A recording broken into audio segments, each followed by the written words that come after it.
Ciao a tutti e bentornati in un altro episodio Pizza Time. Oggi vi propongo una video recensione un po' insolita per questo canale. Infatti il forno che andremo a recensire è un forno da cucina, uno di quelli da incasso che tutti abbiamo praticamente.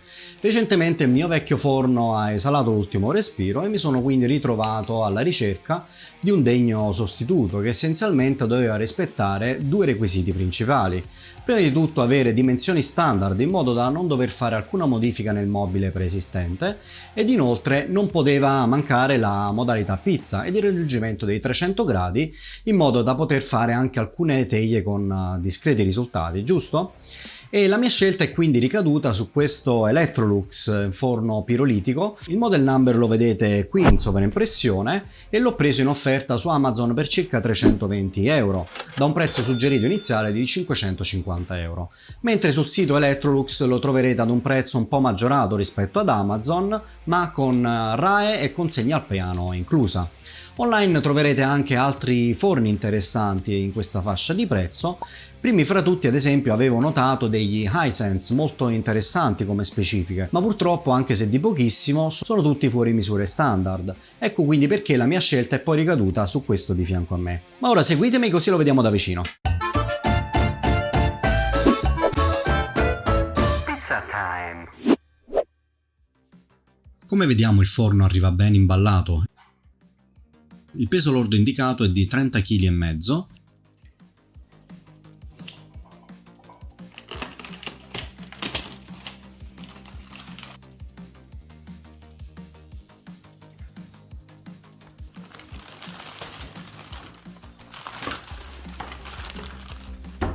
Ed in dotazione abbiamo il manuale utente, quello di servizio e l'etichetta energetica, quindi possiamo notare che si tratta di un elettrodomestico di classe A+.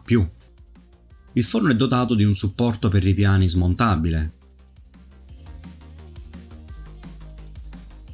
Viene inoltre fornita una griglia, una lamiera dolci, torte e biscotti ed una leccarda.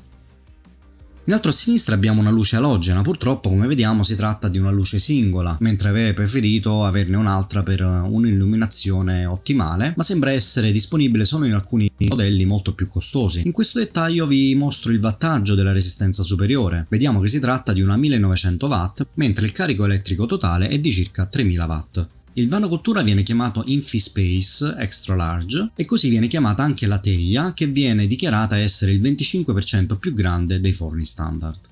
Abbiamo ben 10 funzioni selezionabili tramite la manopola di sinistra. Nel manuale troverete il dettaglio per ogni tipologia di cottura, anche con consigli di posizionamento delle teglie, dei tempi e delle temperature. Si inizia comunque con la cottura ventilata per cuocere su 3 posizioni contemporaneamente. In questo caso si consiglia di impostare una temperatura inferiore di 20 o 40 gradi rispetto a quella che si imposterebbe con la cottura convenzionale. Si passa poi alla cottura convenzionale, cioè la cosiddetta modalità statica, per cuocere ed arrostire su una sola posizione del ripiano. La cottura ventilata umida, che vediamo dopo, è progettata invece per risparmio energetico durante la cottura. Viene praticamente utilizzato il calore residuo, ma la temperatura potrebbe essere inferiore a quella impostata. Di seguito abbiamo poi il grill rapido per grigliare alimenti non troppo spessi o ad esempio tostare il pane, mentre il turbo grill permette di arrostire grandi tagli di carne e per gratinare. La funzione pizza che vediamo qui mi è sembrata identica alla funzione ventilata, anche qui si arriva fino a 300 gradi come vediamo.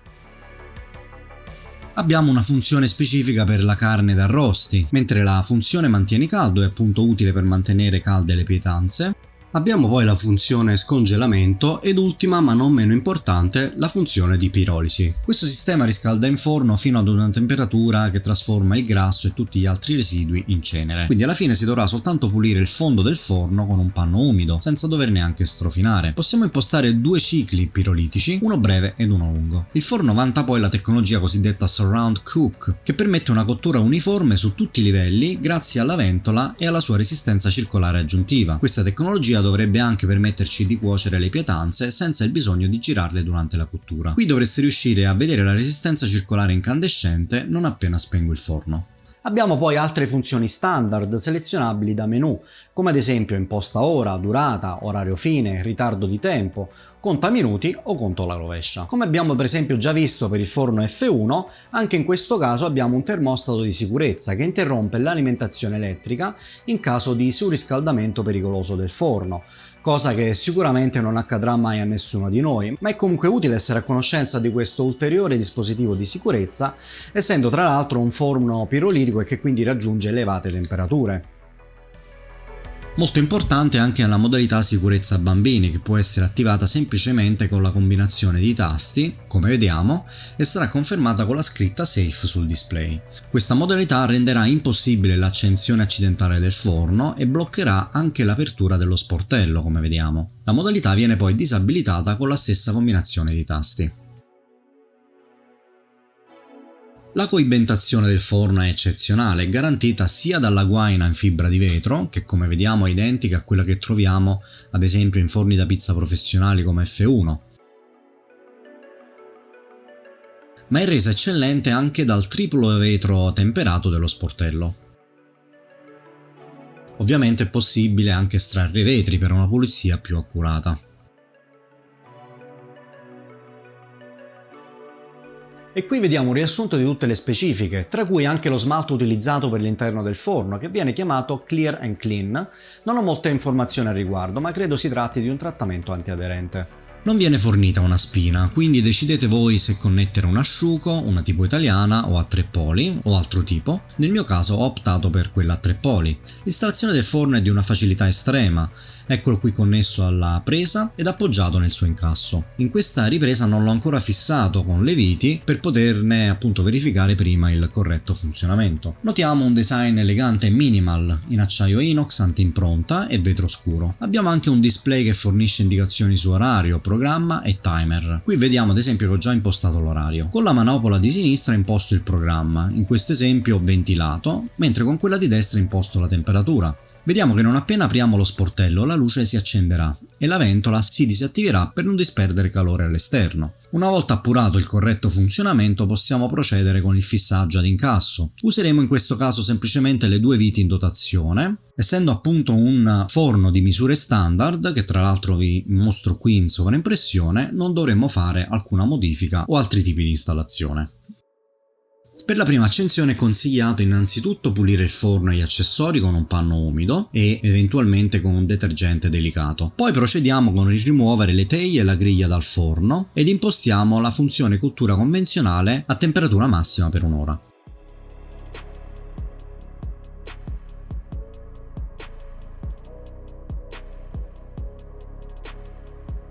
Abbiamo raggiunto la temperatura impostata e come riprova con pirometro misuro la base del forno e notiamo una rilevazione della temperatura perfettamente in linea con la temperatura impostata nel forno. Qui vedete che abbiamo raggiunto la temperatura massima perché non abbiamo nessuna tacchetta o freccia sul display, mentre notiamo che se cambio modalità o ad esempio abbasso la temperatura avremo una freccia verso il basso per indicare appunto che il forno è in modalità di raffreddamento. Una volta passata l'ora passiamo alla funzione ventilata e lasciamo andare sempre a massima temperatura per circa 15 minuti. Fatto ciò potremmo poi utilizzarlo normalmente.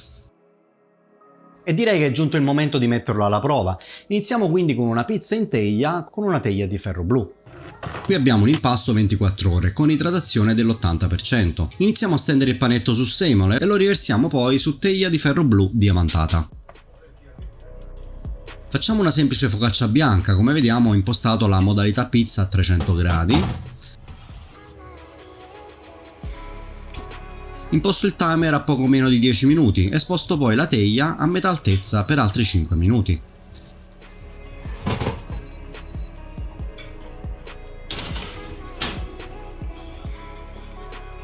Ed ecco qui il risultato finale, ottima cottura anche alla base. Ed una volta tagliata notiamo una notevole alveolatura nella sezione. È croccante e colorata all'esterno ma morbida all'interno.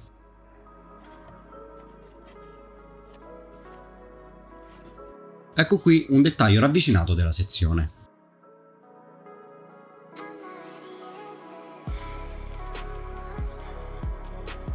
Come ulteriore test ho fatto anche una teglia con un diretto 4 ore ed idratazione al 73%, stessa modalità di cottura e temperatura, anche in questo caso ottima cottura anche alla base, ed una discreta alveolatura, anche se ovviamente meno esplosiva del tentativo precedente.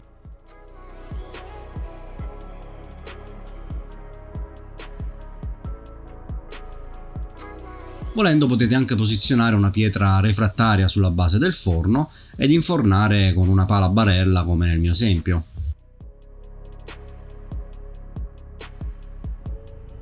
Non ci sono problemi anche con cotture lunghe, qui vediamo ad esempio un brasato al barolo, prima passando in padella e poi ho impostato un conto alla rovescia di 3 ore.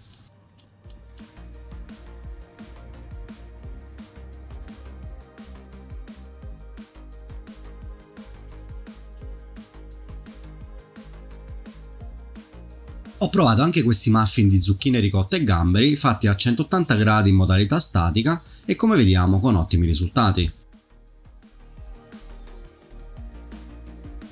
E come ultima prova anche una focaccia barese. E direi che con questo siamo arrivati veramente alla fine del video, quindi in definitiva cosa mi è piaciuto di questo forno? Sicuramente la velocità di riscaldamento rispetto ai forni più vecchi mi ha veramente impressionato. Impostando ad esempio la modalità ventilata si passa da 0 a ben 200 gradi in appena 6 minuti. E questo probabilmente è reso possibile anche grazie all'ulteriore resistenza, quella circolare posta sulla ventola.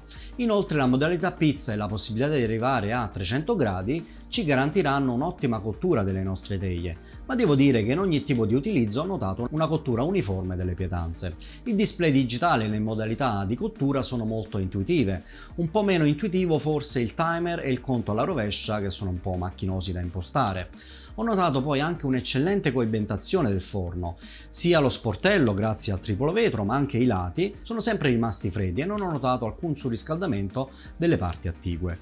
Ho anche apprezzato i dispositivi di sicurezza come la modalità bambini ed il termostato di sicurezza, ed una grossa differenza rispetto ai forni più vecchi è sicuramente l'utilizzo più intelligente dello spazio interno del forno, con uno spazio maggiore a disposizione e teglie più grandi. Abbiamo tuttavia un margine di miglioramento su alcuni aspetti, ad esempio per quel che riguarda l'illuminazione.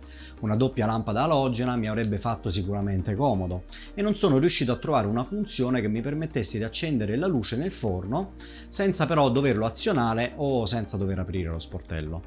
La pirolisi non mi sembra fare un ottimo lavoro, il forno era già pulito ovviamente, ma c'erano comunque poche macchie di grasso. Ho testato la modalità da 1 ora e mezza, quindi non ho ancora provato quella da 2 ore, ma qualche piccolo schizzo di grasso è comunque rimasto a fine pirolisi. Ma ora fatemi pure sapere la vostra scrivendomi sotto nei commenti e non dimenticate di lasciarmi un like se avete trovato utile questo video. Inoltre iscrivetevi per contenuti simili. Grazie a tutti per la visione e vi aspetto nel prossimo video.